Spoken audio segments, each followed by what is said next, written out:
Welcome back. आपको बताएं कि गवर्नर पंजाब बलीगुर रहमान ने वज़ीर आला पंजाब चौधरी परवेज़ इलाही को डी नोटिफाई कर दिया, जिसका नोटिफिकेशन भी जारी कर दिया गया है। नोटिफिकेशन में कहा गया कि यकीन है कि वज़ीर आला को अरकान असम्बली की अक्सरियत का एतमाद हासिल नहीं।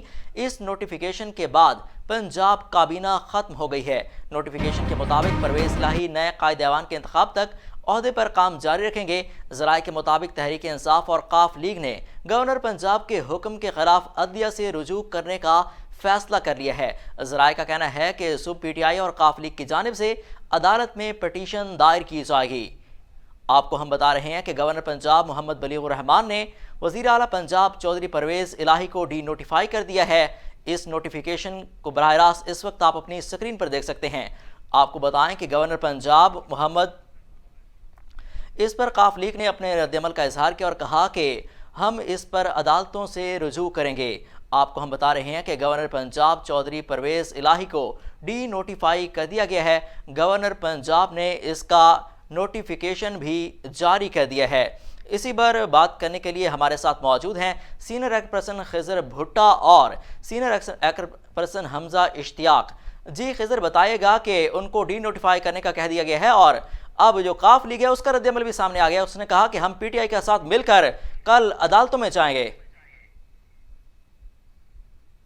देखें, जाहिर है PTI के साथ ही है और PTI काफ लीग के साथ है, क्योंकि ये मामला, ये देखें, ये सारा जो ये एक जंग थी ना, ये सारे जिसकी वजह से ये आज इस टाइम हम बैठ के जो गुफ्तगू कर रहे हैं कि आइन की कमी है, आइन जो है आइन की बालादस्ती नहीं हो रही है पाकिस्तान में और इस टाइम मामला सही नहीं हो रहे हैं, इसमें काफ लीग का तो कुछ लेना देना था ही नहीं। परवेज इलाही साहब तो इस हक में थे ही नहीं कि हमने डिसॉल्व की जाए, और परवेज इलाही साहब तो सिर्फ अपनी जुबान पे, और उन्होंने काफ लीग PTI का इत्तेहाद होने की वजह से ये सारी चीज की हामी भरी है। और इसी वजह से परवेज इलाही साहब दिल्ली तौर पे नहीं चाहते हैं, ना मोहम्मद इलाही साहब चाहते हैं कि हमने डिसॉल्व हो, पाकिस्तान तहरीक इंसाफ के अंदर के लोग नहीं चाहते कि हमने डिसॉल्व हो।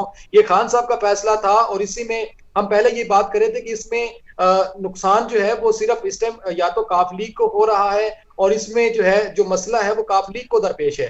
अब मसला ये है कि जो शुजात हुसैन साहब के साथ मुलाकात हुई है जरदारी साहब की, उसमें एक बात तय हुई है, जो उसमें कुछ चीजें सामने आई हैं, वो यही आई है कि अगर अब जो जिस तरह शाफे हैं और सालिम हुसैन साहब हैं, इनकी मुलाकात, इसकी एडजस्टमेंट की इनकी जो बात हुई है, देखें, ये डी नोटिफिकेशन होने से पहले जब हमने ये खबर ब्रेक की थी, उसके फौरन बाद ही जरदारी साहब के पास पहुंचे थे शुजात साहब, और उनके बेटे पहुंचे थे वहां पे, और वहां पे ये सिर्फ इसलिए इनको बुलाया गया था कि हम परवेज इलाही साहब के खिलाफ ये एक्शन डी नोटिफिकेशन करने जा रहे हैं।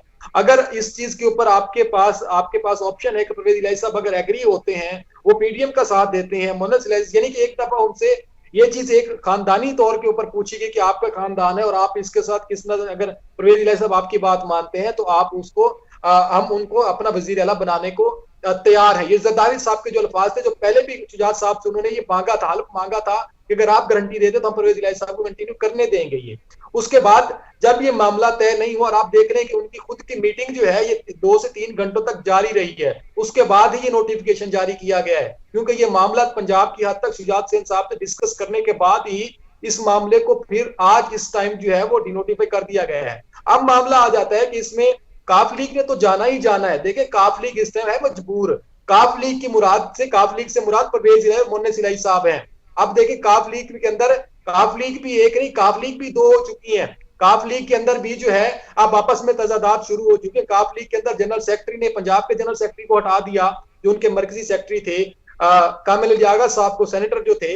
अब इनके कुछ MPA जो परवेज इलाही साहब के साथ हैं, और जो कुछ MPA जो है वो शुजात हुसैन साहब के साथ हैं। अब परवेज इलाही साहब PTM में जाते तो उनके अपने, क्योंकि वहां पे परवेज इलाही साहब को वो प्लेस नहीं मिलती है जो PTI में उनको मिली है। उसकी एक वजह उनके अपने भतीजे, उनके अपने जो उनके रिश्तेदार हैं, जिसमें सालिक साहब हो गए, शाफे साहब हो गए, वो उस जगह पे स्टैंड नहीं कर सकते मोहम्मद इलाही साहब उनके साथ जाके जहां पे वो स्टैंड कर रहे हैं। अगर वो PTI के साथ आते हैं तो फिर वो उस तरह स्टैंड नहीं कर सकते जिस तरह परवेज इलाही और मोहम्मद इलाही साहब स्टैंड कर रहे हैं PTI में। अब मामला जी बिल्कुल वाज़ेह हो चुका है कि अब काफ लीग एक नहीं, इस काफ के जितने 2 नुक्ते हैं, काफ लीग भी इसी तरह 2 हो चुकी है, डिवाइड हो चुकी हैं। इस मामले को देखते हुए अब PTI और काफ लीग का इत्तेहाद ये कंटिन्यू रहने वाला है, और आधी काफ लीग का इत्तेहाद वो PDM के साथ कंटिन्यू रहने वाला है। इसलिए अदालतों में जाना ये वाज़ेह था, ये हर चीज, ये 2 दिन से यही कहा जा रहा था, और हम भी यही बात कर रहे थे कि इस मामले को असेंबली में तो सॉल्व होना नहीं है, क्योंकि ये जब से खान साहब बाहर हुए अदम एतमाद, उस टाइम से ये रिवायत चली है कि अदालतें खुल जाना रात 12 बजे, और अदालतों के बाद फिर सारे सियासी फैसले, अगर किसी को छींक है और छींक के साथ किसको या उसको जो है ना आज तक फिर यरहमुकल्लाह ना कहे तो उसको भी इल्जाम लगा के उसके ऊपर भी केस करके अदालत में आ जाता है कि इसने मेरी छींक के ऊपर जवाब नहीं दिया। ये हमारे सियासतदानों का हाल हो चुका है। ये हमारे सियासतदान जो है इस नहर तक आज सियासत पहुंच चुकी है।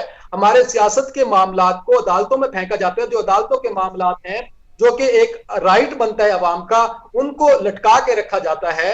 अब ये सियासतदान खुद सियासत को गंदा कर रहे हैं। इस टाइम मुल्क उस दोराहे पे खड़ा हुआ है जहां पे इस टाइम सिर्फ ये सोचने की जरूरत है कि पाकिस्तान स्टेबल कैसे किया जा सकता है, पाकिस्तान की इकोनॉमी को कैसे बेहतर किया जा सकता है। ये सोच तो हमसे बालातर हो चुकी है। हम इकोनॉमी की जो है ना वो बैंड बजा चुके हैं। अब आइन बचा था पाकिस्तान में, कुछ ना कुछ इतना बाकी था, उसके अंदर बहरान पैदा कर दिया सियासतदानों में। अब जो है कुछ अवाम जो बची है, जो अपने आप से कुछ कर रही है, इनके ऊपर भी ये मामला जो इनको भी किसी ना किसी जगह पे इन्होंने जो है वो मात दे देनी है किसी ना किसी जगह पे। तो मामला देखें ऑटोमेटिकली था कि इससे जाना है अदालत में, इसमें तो कोई बड़ी बात नहीं है। अब अगर दूसरी तरफ से बात देखें कि पीडीएम जो है वो क्यों ये सब कुछ कर रही थी, पीडीएम के भी हाथ कांप रहे थे। पीडीएम भी जो है वो किसी कॉन्फिडेंस से नहीं फैसला किया उसने। पीडीएम के अंदर भी इस टाइम बहरान है, पीडीएम के अंदर बहरान है, पीडीएम के अपने इत्तेहादी बहरान का शिकार है। पीडीएम के अंदर जो है इनके आपस में इख्तिलाफ, जिस तरह शीन नून की बात होती थी उसी तरह काफ और शीन की बात हो रही है, पे और शीन की बात, परवेज इलाही और सुजात साहब। अब ये मामले जो है ये इसी हद तक नहीं महदूद रहे। अब सियासत भी खुल के सामने आ चुकी है कि कौन कहां पे खड़ा स्टैंड करेगा और उसका फ्यूचर क्या होगा। उसके बाद अदालतों के मामलात भी जो है वो सामने आ चुके हैं कि अदालतें अब सिर्फ यही फैसले करेंगी कि सियासत का बहरान कैसे खत्म किया जा सकता है, इकोनॉमी को पूछने वाला है कोई नहीं। तो अब पीडीएम को इस टाइम जो है वो इलेक्शन ना करवाने की वजह ये थी कि पीडीएम के अपने नंबर पूरे नहीं थे। पीडीएम को ये एतमाद नहीं था अपने जो है वोटर्स के ऊपर कि वो पीडीएम को या नून लीग को या पीपल्स पार्टी को इतनी अक्सरियत मिल जाएगी कि वो अपनी पंजाब में हुकूमत दोबारा बना सकेंगे, क्योंकि ये चैलेंज था। क्योंकि खान साहब की एक पॉपुलैरिटी जो है वो बरकरार है, खान साहब की ऑडियोज आ रही हैं, खान साहब के खिलाफ फौरन बड़े केस खुल रहे हैं, खान साहब के खिलाफ जो है वो तोशाखाना रेफरेंस आ रहा है, खान साहब के खिलाफ जो है वो सीता वाइट का केस आ रहा है। तो ये सारे मामला को देखते हुए भी खान साहब की पॉपुलैरिटी बरकरार थी। खान साहब इनको जो है वो फाइट कर सकते हैं पंजाब के अंदर। लेकिन मसला यही हुआ कि खान साहब, अब मैं आपको एक और चीज बताऊं, जो कि खान साहब ये चाहते थे कि अगर जो है असेंबलियां डिसॉल्व हो जाती हैं तो फिर खान साहब इस टाइम जो ये प्रेशर है, ये खान साहब का प्रेशर ही है कि इस प्रेशर में आगे उन्होंने रात पिछले पहर जो है एक गैर आईनी, जिसको कहा जा रहा था गैर आईनी कदम उठाया गया। उसके बाद ये प्रेशर ही था खान साहब का कि एक पूरा दिन उनकी कानूनी टीम बैठी और रात के 12 बजे आज ही नोटिफिकेशन जारी कर दिया कि डिनोटिफाई किया गया है वजीर आला को। और खान साहब भी यही चाहते थे, क्योंकि खान साहब का जाना कुछ नहीं है और काफ लीग का पंजाब हुकूमत का रहना कुछ नहीं है, क्योंकि वो हुकूमत तो बनी भी वैसे। यहाँ पर मैं जो है वो थोड़ी अपडेट देता चलूं। जो खबरें यहाँ तक पहुंची हैं यकीनी तौर पर आपको भी पता होगी कि फवाद चौधरी साहब ने कहा है कि हमने सदर साहब को रेफरेंस भेजने का जो है वो इरादा कर लिया है, फैसला कर लिया है गवर्नर के खिलाफ। यानी गवर्नर के खिलाफ रेफरेंस भेजा जाएगा प्रेसिडेंट को, और ये एक ऑप्शन जो मैंने पहले कहा था कि ये ऑप्शन अवेलेबल है उनके पास और वो अवेल करेंगे। और दूसरा ऑप्शन उनके पास जो है वो अदालतों में जाने का था। तो परवेज इलाही साहब इसके बारे में भी कह चुके हैं, क्योंकि परवेज इलाही साहब की रिहाइशगाह पर इस वक्त एडवोकेट जनरल पंजाब और दीगर जो वकला हैं उनकी टीम, जिसमें वो आमिर सईद राह हैं और दूसरे वकला हाजिर हैं जो उनके मशीरान हैं, वो वहां पर मौजूद हैं। और उन्होंने इसके मुताबिक भी फैसला कर लिया है कि वो सुबह इसके ऊपर पटिशन करेंगे हाई कोर्ट में, और हाई कोर्ट से इसको जो है फौरी तौर पर नल एंड वॉइड करार देने की इस्तदा करेंगे, जिसके ऊपर जो मैंने पहले कहा था कि स्टे हो जाएगा। और ये जो काबीना को तहलील किया गया है, जो पंजाब के वजीर आला परवेज इलाही साहब को डी नोटिफाई किया गया है, इन चीजों के ऊपर स्टे आ जाएगा। तो यकीनी तौर पर जो वजीर आला के तौर पर परवेज इलाही साहब भी काम करेंगे और इसके ऊपर फिर फैसला अदालत करेगी। लेकिन पाकिस्तान तहरीक इंसाफ ने ये दोनों चीजें जो है अपनी अपनी जगह पर अलग अलग खेली हैं। एक तो गवर्नर के खिलाफ रेफरेंस भेजने का, और दूसरी जो बात है वो उसके क्या नाम है अदालतों में जाने का, यानी बैक वक्त दोनों जगह से काउंटर किया जाएगा पीडीएम के इस फैसले को। और जो तीसरी ऑप्शन थी कि परवेज शायद खुद असेंबलियां तहलील करेंगे, तो उसके ऊपर उनकी मुशावरत में ये तय पा गया है कि परवेज साहब असेंबलियां तहलील नहीं करेंगे, हम इस मामले को अदालत के जरिए लेकर जाएंगे और कानून के मुताबिक जो भी फर्दर प्रोसीजर होगा हम इसको चलाएंगे। और जो कानून के मुताबिक फर्दर प्रोसीजर है, जिस तरह मैंने पहले भी बात की थी, आपने भी आर्टिकल 227 और 228 का हवाला दिया था, उसके जरिए गवर्नर ने अपने इख्तियारात को इस्तेमाल किया, लेकिन आर्टिकल 102, 3 और 4 और 5 इस हवाले से गवर्नर की पावर्स को भी डिस्क्राइब करते हैं और असेंबली के सेशन को भी जो है वो डिस्क्राइब करते हैं। जो असेंबली का सेशन होता है आर्टिकल 136 और उसके ऑनवर्ड जो है 142 तक, तो वो भी इस चीज को जो है वो हवाला देते हैं कि जो असेंबली का सेशन है उसके ड्यूरिंग गवर्नर इस तरह की कोई रूलिंग या इस तरह की कोई डायरेक्शन दे सकता है स्पीकर पंजाब असेंबली को या नहीं। और एक और अहम बात जो पाकिस्तान तहरीक इंसाफ और परवेज साहब के घर में इस वक्त चल भी रही है वो ये कि अगर डी नोटिफिकेशन करना था तो वो डी नोटिफाई किया जाता स्पीकर को, क्योंकि स्पीकर ने एतमाद के वोट के लिए परवेज इलाही साहब को नहीं बुलाया। परवेज इलाही साहब तो तब जाते जब जो असेंबली इस अच्छा हमजा, ये बताइए कि काफ लीग और पीटीआई के मौक़िफ़ सामने आया कि जो अपना गवर्नर पंजाब हैं वो इनको डी नोटिफाई करने का राइट ही नहीं रखते, तो क्या राय है आपकी कानूनी इस पर? अच्छा हमजा, ये बताइए कि काफ लीग और पीटीआई का मौक़िफ़ सामने आया है, उन्होंने कहा कि गवर्नर पंजाब जो है वो राइट ही नहीं रखते अपना वज़ीर आला पंजाब को डी नोटिफाई करने का, क्या कहेंगे आप इस पर? मैं बिल्कुल इसी के ऊपर जो बात कर रहा था कि इसी इख्तियार के ऊपर, इख्तियार तो इस चीज का रखा जाता है नॉर्मल हालात में, जब असेंबली का जो सेशन है वो इन हाउस हो तो फिर गवर्नर जो गवर्नर के इख्तियारात होते हैं वो भी महदूद हो जाते हैं। और 18वीं तरमीम ने जो पाकिस्तान की 18th अमेंडमेंट थी जिसके ऊपर अभी तक कॉन्स्टिट्यूशन में बहुत ज्यादा शोर मचता है, उसमें प्रोविंसेस को जो ऑटोनॉमी हासिल हुई थी वो इसी हवाले से हुई थी कि जो कार मुख्तार होगा वो वजीर आला होगा और कौमी असेंबली में कार मुख्तार जो वजीर आजम होगा। जो जिस तरह सदर के इख्तियारात को ले लिया गया था, इसके बाद इसी तरह गवर्नर के इख्तियारात को भी ले लिया गया था, क्योंकि विफाक के बाद सूबों की कोई ऑटोनॉमी नहीं आती, सूबों को ऑटोनोमस कर दिया गया था। तो ये एक मुतनाज़ बात तो है।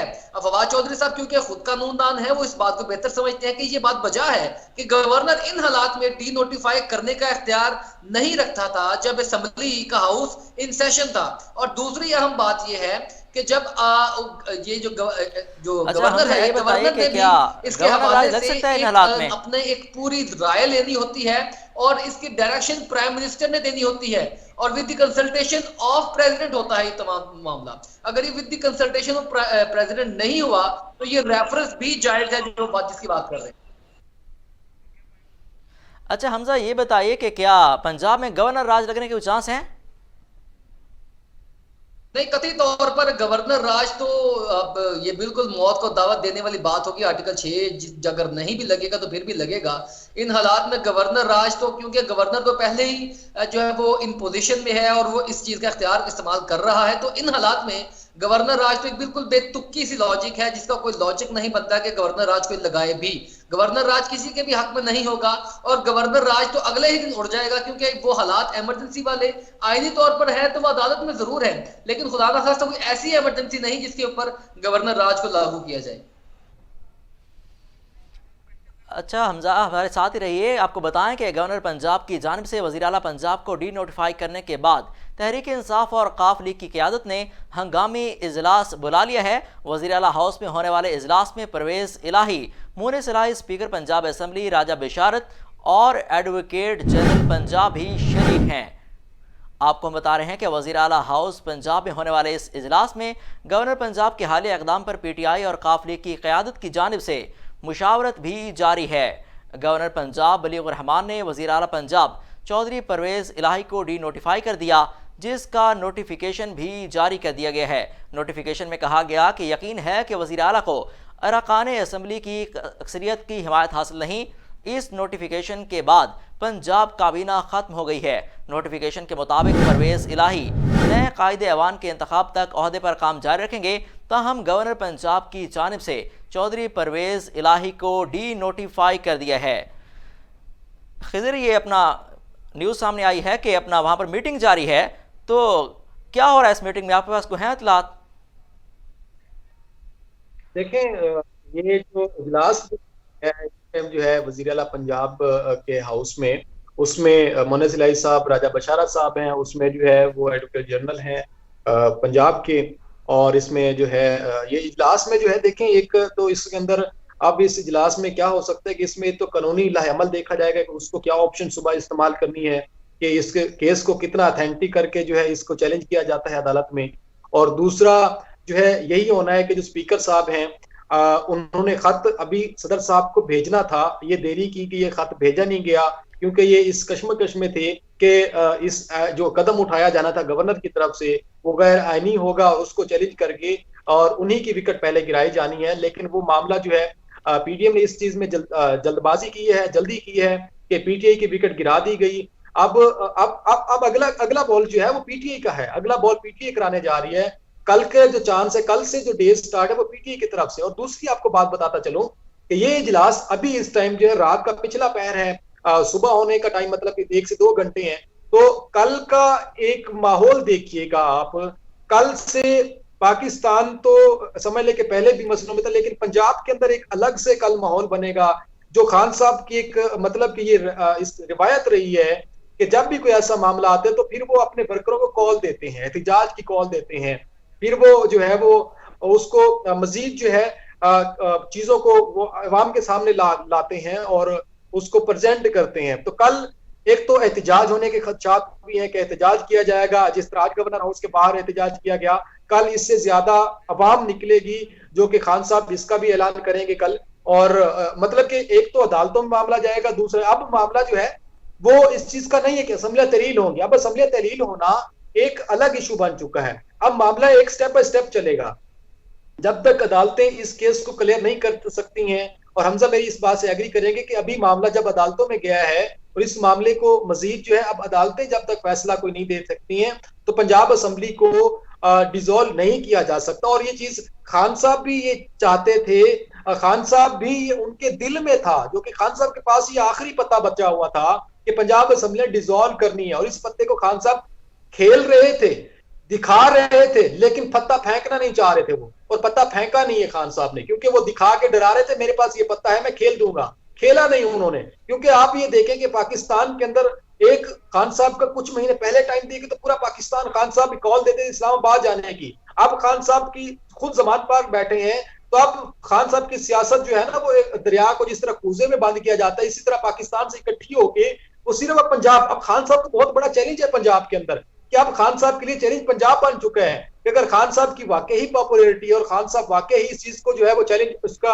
अब चैलेंज ये है कि पंजाब की बाजी कौन ले जा सकता है। देखिए यहाँ पर मैं कुछ ऐड ऑन करता चलूंगा आपकी बातों के साथ। आपकी बातें बिल्कुल 100% दुरुस्त हैं। हम प्रोग्राम के बाद भी कुछ चीजों को डिस्कस करते आ रहे थे जब रास्ते में थे चीजों को लेकर, तो यकीनी तौर पर आपकी बातें बजा हैं। लेकिन एक बहुत अहम बात जो मैं आपसे करने जा रहा हूं वो ये है कि इमरान खान साहब जो चाहते थे एक्चुअल में वही हो रहा है। इमरान खान साहब एक जो है वो क्योस क्रिएट करना चाहते थे, एक माहौल एक ऐसा क्रिएट करना चाहते थे जिससे मुल्क में क्योस फैले, मुल्क में एक अफरा तफरी का निजाम नजर आए, और उसकी वो फायदा लेना चाहते थे। आपकी बात बिल्कुल बचा है कि खान साहब असम्बलियां तहलील नहीं करना चाहते थे, क्योंकि उनके पास 101 ऑप्शन मौजूद थे। इस ऑप्शन को इसीलिए वेल किया गया था, यहाँ वोट फॉर नो कॉन्फिडेंस आ जाएगी, या एतमाद का वोट लेने के लिए कहा जाएगा, या इसी तरह की कोई बातचीत जो है होगी। और अल्टीमेटली ये पीडीएम ने अपनी तरफ से बहुत सोच समझ कर किया होगा, लेकिन इमरान खान इस बारे में पहले ही अवेयर हैं और वो जानते हैं कि ये यही वो चाहते थे और वो वही करवा रहे हैं। जो माहौल में अफरा तफरी का एक कानूनी तौर पर एक बहरान का सामना होगा, इसमें अदालतें इंटरवीन करेंगे, तो खान साहब ये जितना वक्त है ये खान साहब को फायदा देगा, क्योंकि खान साहब मजीद इस बयानी को मजबूत करेंगे कि मुझे गिराने के लिए फिर सभी ऐसे हो गए और तभी ऐसे हो गए ये, क्योंकि खान साहब ये ओए तोए और इस तरह की बातें करके अपना बयानिया मजबूत करते आए हैं। और ये मैं आपको एक बार फिर बात बताऊं कि जो इमरान खान साहब की पब्लिक पॉपुलैरिटी में कमी वाज़ेह हो रही थी, ये इस किस्म के फैसले के बाद खान साहब की पॉपुलैरिटी दोबारा आ सकती है। ये वही वोट फॉर नो कॉन्फिडेंस वाली सूरत हाल दोबारा पैदा हो सकती है जिस तरह इमरान खान के खिलाफ पेश आई थी तो खान साहब पॉपुलर हुए थे। ये एक मरतबा खान साहब फिर हाईलाइट होंगे और खान साहब के ऊपर तमाम नजरें जमी हुई हैं कि वो क्या करने जा रहे हैं। हमजा मैं यहाँ पे एक चीज और ऐड करता चलूं कि देखें अभी तो मतलब कि जो खान साहब करना चाह रहे थे वो कुदरत की तरफ से ऐसा होगा कि परवेज इलाही साहब के ऊपर वो जो है ना गेंद आके पड़ी है, उनके सर पे पड़ा है। परवेज इलाही साहब ना चाहते हुए भी जो है वो डी नोटिफाई हो चुके हैं। अब मामला ये है कि अगर अब एक तो देरी क्यों की गई है, सबसे बड़ा सवाल बनता है कि उनके पास ऑप्शन थी, नहीं टाइम देना चाहिए था। जब आप एक दफा इजलास करें, परवेज इलाही साहब साथ बैठे। अच्छा हमजा, ये बताइएगा कि पाकिस्तान तहरीक इंसाफ और पीटीआई ने अदालतों में जाने का फैसला किया है, तो क्या फैसला मुतवक्के हो सकता है? आप जो है या तो आप उसी दिन कर देते आप। बिल्कुल बिल्कुल बिल्कुल, मैं यही बिल्कुल आपने कहा कि क्या फैसला मुतवक्के हो सकता है, तो मैं ये बात तकरीबन पहले भी बता चुका हूं कि जो फैसला होगा वो सबसे पहले इस चीज का होगा कि इन हाउस सेशन में गवर्नर इस तरह की डायरेक्शन दे सकता है स्पीकर पंजाब असेंबली को और परवेज इलाही जो वजीर आला है उनको एतमाद का वोट हासिल करने के लिए, क्योंकि ये एक बहुत बड़ा आईनी तौर पर सवाल खड़ा होगा। और जब इन चीजों को लेकर जाया जाएगा तो फौरी तौर पर देखें, एक फंडामेंटल राइट्स जो हैं वो हमेशा प्रिवेल करते हैं according to constitution of Pakistan. जो कॉन्स्टिट्यूशन ऑफ पाकिस्तान है वो बड़ा लाउड एंड क्लियर है, वो फंडामेंटल राइट्स के ऊपर कॉम्प्रोमाइज नहीं करता और करना भी नहीं चाहिए, जिसकी वजह से हाईकोर्ट की जो एक्टिविज्म है या जुडिशियल एक्टिविज्म है वो एक्टिव होती है और जो इसकी जुरिस्डिक्शन है वो फंडामेंटल राइट्स को डिस्क्राइब करती है। अब फंडामेंटल राइट्स में सबसे बुनियादी तौर पर ये वोट, जो राइट फॉर वोट होता है एंड राइट फॉर गवर्नमेंट होता है, राइट फॉर रूल होता है, ये क्योंकि जो परवेज इलाही साहब हैं या वजीर आला साहब हैं, जो पंजाब असेंबली के अरकान हैं, ये मुंतखब नुमाइंदे होते हैं। जो गवर्नर होता है, जो सदर होता है, ये गैर मुंतखब होता है, ये सिलेक्टेड होते हैं और वो इलेक्टेड होते हैं। कोई भी सिलेक्टेड, कोई भी मुंतखब जो है किसी भी मुंतखब को हटा नहीं सकता। इसके ऊपर 18वीं तरमीम वादे है। अब यही तो बात है कि गवर्नर पंजाब जो है वो कोई अवाम का वोट लेकर नहीं आए हुए, अब वो यकीनी तौर पर एक ऐसी एग्जेक्टिव पोस्ट के ऊपर हैं जो कि इन मुंतखब लोगों की वजह से मिलती है इन लोगों को, तो ये मुंतखब लोगों को हटा नहीं सकते। अदालत सबसे पहले इस फंडामेंटल राइट्स को भी मद्देनजर रखते हुए एक फैसला सादर करेगी जो आइंदा पाकिस्तान के लिए एक रोशन मिसाल साबित हो सकता है। यही बात थी कि स्पीकर कौमी असेंबली की रूलिंग में भी ये बात आई थी कि स्पीकर कौमी असेंबली भी मुंतखब होता है, इसलिए उसकी जो रूलिंग है वो हाई कोर्ट या सुप्रीम कोर्ट में चैलेंज नहीं कर सकती, लेकिन अल्टीमेटली वो कॉन्स्टिट्यूशन को क्रॉस ना करे, ये इंपॉर्टेंट था। अब यहां पर क्योंकि कॉन्स्टिट्यूशन की हदूद कयूद में ही रहकर तकरीबन ये मामला किए गए हैं, सिर्फ देखना ये होता है कि क्या इस मामला या इस वक्त में ये चीजें प्रिवेल कर सकती हैं या नहीं कर सकती, तो उस वक्त के अकॉर्डिंग इन चीजों के ऊपर फैसला किया जाएगा। अब जो वक्ती तौर पर फैसला होगा वो यही होगा कि इस मामले को फौरी तौर पर स्टे किया जाएगा, जो डी नोटिफिकेशन है उसको रोका जाएगा। परवेज इलाही साहब अपना वजीर आला के तौर पर काम करेंगे और वजीर आला के तौर पर काम करते हुए फिर ये अच्छा, ये मैं आपको एक और बात बताता चलूं कि एक फैसला लटकेगा भी नहीं। ये फैसला एक हफ्ते के अंदर अंदर मुतवक्का होना है, अगर नहीं होगा तो अदालतें कोताही करेंगी, क्योंकि पाकिस्तान इसका मुतामिल नहीं हो सकता। फौरी तौर पर अदालतें इसके ऊपर अपनी जजमेंट देकर प्रेसिडेंट सेट कर दें तो फिर ही क्लियर होगा, और वो यही होगा कि इसके ऊपर स्टे किया जाएगा। स्टे के बाद कानूनी मामला को देखा जाएगा, जो भी प्रिवेल करेगा। और मुझे मेरी जाती राय में पाकिस्तान तहरीक इंसाफ और काफ लीग ही इसमें सुरखरू होती हुई नजर आएगी, क्योंकि असेंबली का सेशन इन हाउस था। उसके बाद जो इम्पीचमेंट ऑफ जो स्पीकर पंजाब असेंबली ने एक दरखास्त भी लिखी थी, खा वो पहुंची है या नहीं, वो बड़े कंसेंसस हैं, उस पे कंसेंसस है मुंतखब नुमाइंदों के, पंजाब असेंबली के अरकान के, तो वो अगर इसके खिलाफ कोई रेफरेंस भेजना चाहें तो ये वो कर सकते हैं इस चीज।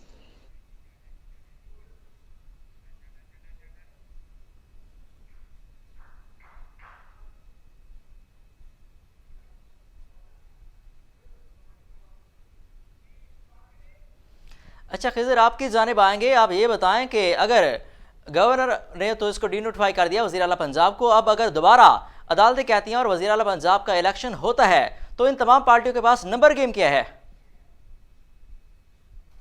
देखें, इलेक्शन तो फिलहाल अभी तो जो है, इलेक्शन तो बाद की बात है। अभी तो पाकिस्तान तहरीक इंसाफ अपना वज़ीर आला नुमाइंदा जो है ना वो मुंतखब करेगी, जब तक ये अदालतों से फैसला नहीं आ जाता। अदालतें ये नोटिफिकेशन नहीं कर देती कि जो बलीगुर रहमान साहब ने, गवर्नर ने पंजाब ने जो ये डी नोटिफाई किया है वो आइन के तहत था, और वो वाकई इस चीज को अगर परवेज इलाही साहब के हक में दे देते तो परवेज इलाही साहब उसी तरह कंटिन्यू कर रहे थे, उसी तरह कंटिन्यू करेंगे। फिर अदम एतमाद का वोट आ जाएगा, अदम एतमाद वोट लेने के बाद फिर अगर वजीर आला अदम एतमाद का वोट लेते हैं, उस टाइम फिर नंबर गेम देखी जाती है कि नंबर गेम जो 6 अरकान जिसका फर्क था वो फिर किस तरफ जाते हैं, ये क्या करवट बैठता है ऊंट, वो उसकी बात है। लेकिन अभी जब गवर्नर साहब ने डी नोटिफाई किया है उसके बाद परवेज इलाही साहब को, तो अब ये मामला जो है इसको अदम एतमाद का वोट बाद की बात है। अब इस मामले को फिलहाल अदालत से जब तक क्लियरेंस नहीं मिलती है, अदालत इस टाइम तक जब उनको ये चीज की नहीं करता, ऑर्डर नहीं जारी करता कि ये फैसला परवेज इलाही साहब के हक में, अगर ये खिलाफ जाता है बलीगो रहमान के, अगर ये गवर्नर इस आइन के खिलाफ ये फैसला उन्होंने डिनोटिफाई किया है, तो फिर इस मामले को जो है वो असम्बलियां भी जो है उसी टाइम मतलब के असम्बलियां भी मतलब उसको अदम एतमाद भी लाया जा सकता है, उसी दिन अदम एतमाद का वोट देके उसी दिन ये असम्बलियां डिसॉल्व कर दी सकती हैं। अगर ऐसा हो जाता है तो कर सकते हैं, अगर ये नहीं होता तो फिर इस टाइम जो है वो अब घेरा तंग हो चुका है गवर्नर के तहत। देखिए मैं बार बार आपको उस चीज पे लेके जा रहा हूं कि अब अगली गेंद जो है, ये गेंद जो गिरी है परवेज इलाही साहब के सर पे गिरी है। अब मेरी बात जरा खिज़र भुट्टा साहब सीनियर रैंक पर्सन हमारे साथ मौजूद थे, आपका बेहद शुक्रिया। और हमजा इश्तिहाक साहब, आपके भी वक्त का बहुत शुक्रिया। आपको बताएं कि गवर्नर पंजाब की जानिब से वज़ीर आला पंजाब चौधरी परवेज़ इलाही को डी नोटिफाई करने के बाद पंजाब काबीना को तहलील कर दिया गया। सेक्रेटरी पंजाब की जानिब से काबीना को तहलील करने का नोटिफिकेशन भी जारी कर दिया गया। गवर्नर पंजाब की जानिब से वज़ीर आला पंजाब को डी नोटिफाई करने के बाद तहरीक इंसाफ और काफ लीग की क़यादत ने हंगामी इजलास बुला लिया। वज़ीर आला हाउस में होने वाले इस इजलास में परवेज़ इलाही, मुनिस इलाही, स्पीकर पंजाब असम्बली राजा बिशारत और एडवोकेट जनरल पंजाब भी शरीक। वज़ीर आला पंजाब हाउस में होने वाले इजलास में गवर्नर पंजाब के हालिया इक़दाम पर PTI और काफ लीग की क़यादत की जानिब से कानूनी मुशावरत की। गवर्नर पंजाब बलीगुर रहमान ने वज़ीर आला पंजाब चौधरी परवेज़ इलाही को डी नोटिफाई कर दिया, जिसका नोटिफिकेशन भी जारी कर दिया गया है। नोटिफिकेशन में कहा गया कि यकीन है कि वज़ीर आला को अरकान असम्बली की अक्सरियत का एतमाद नहीं रहा। इस नोटिफिकेशन के बाद पंजाब की काबीना ख़त्म हो गई। नोटिफिकेशन के मुताबिक परवेज़ इलाही नए कायदे अवान के इंतखाब तक ओहदे पर काम जारी रखेंगे। ताहम गवर्नर पंजाब की जानिब से चौधरी परवेज़ इलाही को डी नोटिफाई करने पर पाकिस्तान तहरीक इंसाफ का रद्द अमल भी सामने आ गया है। पाकिस्तान तहरीक इंसाफ के रहनुमा फवाद चौधरी ने कहा कि वज़ीर आला पंजाब को डी नोटिफाई करने की कानूनी हैसियत नहीं, परवेज़ इलाही और सूबाई काबीना अपने फ़राइज़ सर अंजाम देते रहेंगे। इसी पर काफ लीग ने भी अपने रद्दअमल का इजहार किया। गवर्नर ने वज़ीर आला पंजाब को डी नोटिफाई कर दिया, जिसका नोटिफिकेशन जारी कर दिया गया है। नोटिफिकेशन में कहा गया कि यकीन है कि वज़ीर आला पंजाब अपना अरकान असम्बली की अक्सरियत खो चुके हैं। इस नोटिफिकेशन के बाद पंजाब काबीना ख़त्म हो गई है। नोटिफिकेशन के बाद परवेज़ इलाही नए कायदे अवान के इंतखाब तक ओहदे पर काम जारी रखेंगे। ज़राए के मुताबिक पाकिस्तान तहरीक इंसाफ और काफ लीग ने गवर्नर पंजाब के हुक्म के खिलाफ अदलिया से रुजू करने का फैसला कर लिया है।